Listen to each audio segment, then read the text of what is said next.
కరీంనగర్ లో మున్సిపల్ ఎన్నికల ప్రచారంలో కేంద్ర మంత్రి బండి సంజయ్ మాట్లాడుతున్నారు. ఇప్పుడు లైవ్ చూద్దాం.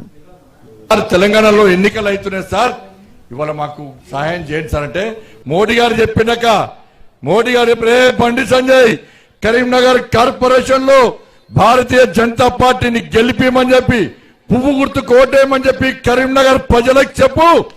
ఇవాళ కరీంనగర్ ప్రజలు పువ్వు గుర్తుకు ఓటేస్తే నిధులు నేనిస్తా కరీంనగర్ అని చెప్పి మోడీ గారు నాకు చెప్పిర్రు. కాబట్టే ఇలా గల్లా ఎగరేసుకొని మీ ముందు గర్వంగా చెప్తున్నాక నన్ను నమ్మురక్క, ఇంకా పైసలు తీసుకొస్తా.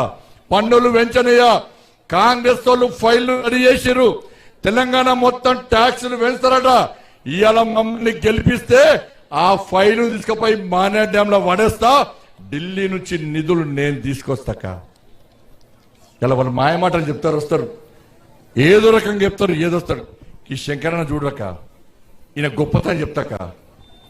ఈ శంకరన్న ఫస్ట్ నుంచి నాకు తెలుసు, అర్బన్ బ్యాంక్ డైరెక్టర్ గా చైర్మన్ గా చేస్తాక పోటీ చేయలే.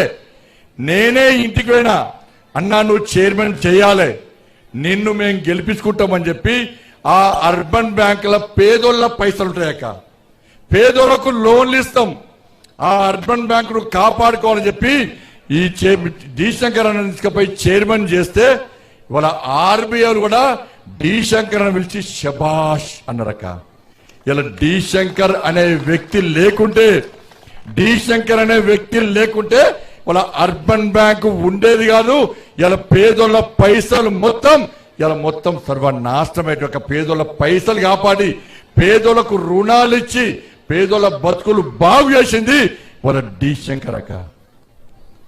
ఇలా మేయర్ అయినాక కూడా ఇవాళ నాకు సహాయం చేసినాక, నా అన్ని నిధులు ఇచ్చినాక, చివరి ఎన్నికలు మళ్ళీ పోటీ చేయడాక నాకు చెప్పాడు, తమ్మి ఈ ఒక్కసారి పోటీ చేస్తా, ఈ ఒక్కసారి చివరిగా ప్రజలకు సేవ చేస్తా, ప్రజలను ఆదుకుంటా, పైసలు ఢిల్లీ నుంచి వస్తాయి.